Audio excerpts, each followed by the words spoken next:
Bonsoir Radi Diallo. Bonsoir Namouri Dosso. Ce soir, vous nous parlez d'inclusivité au Burundi. Pour intégrer et sociabiliser les enfants en situation de handicap, le lycée Kanoura propose de dispenser des cours à un double public, des écoliers dits valides qui évoluent avec des élèves malvoyants.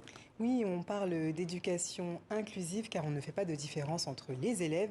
Ils reçoivent tous le même enseignement. Regardez, c'est ici, comme tous les jours dans cette salle de classe, que ces élèves suivent des leçons de mathématiques, stylo et cahier pour les uns et feuilles de braille et pinceau pour les autres. Chacun travaille avec un matériel adapté, une formule qui marche puisque tout le monde apprend en cohésion.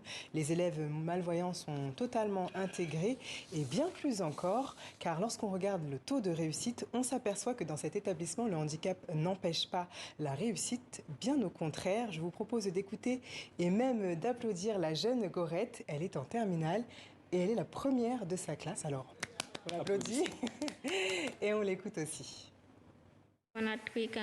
C'est vraiment une grande joie. Ça me montre que nous aussi, nous sommes capables. Après la classe, je prends le temps de réviser. Et pour les examens, c'est moi la première. J'utilise beaucoup d'énergie. En cas d'incompréhension, je demande à mes amis de m'aider à réviser. Entre nous et avec les malvoyants, il y a une bonne collaboration. On s'entraide.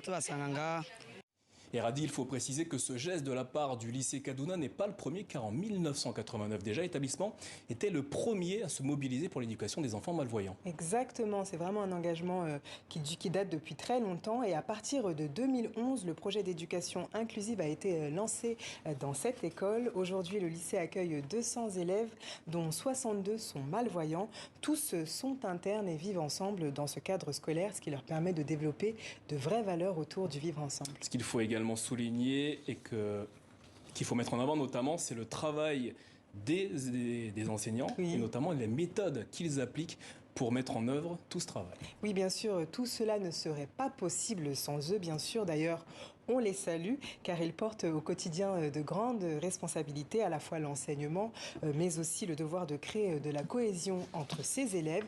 Ces professeurs nous le confirment. Pour relever ces défis, c'est toute la méthode d'enseignement qui a été repensée. Après avoir préparé les notes pour les élèves dits valides, il faut aussi préparer les notes pour les élèves malvoyants. Chaque enfant malvoyant doit avoir ses notes en braille avant la leçon. Notre travail est double comparé à ceux qui n'appliquent pas l'éducation inclusive. Eux n'ont pas ces difficultés.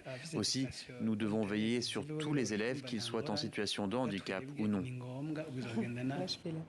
Un lycée qui se développe, Namouri, puisqu'il souhaite encore accueillir d'autres élèves malvoyants, toujours plus. Seulement pour renforcer ses effectifs, il faut encore plus de moyens. L'école recherche toujours des financements pour investir sur du matériel, comme par exemple sur les machines Perkins. Vous savez, les machines Perkins, ce sont les installations qui permettent de produire les écrits en braille nécessaires pour l'apprentissage donc de ces élèves malvoyants.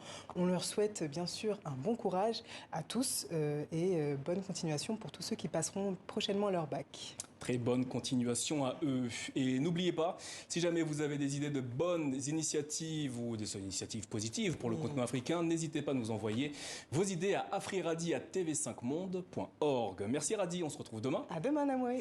Ainsi va l'actualité sur le continent. On se retrouve demain. D'ici là, prenez soin de vous et de vos proches. Bonne suite de programmes sur les antennes de TV5 Monde.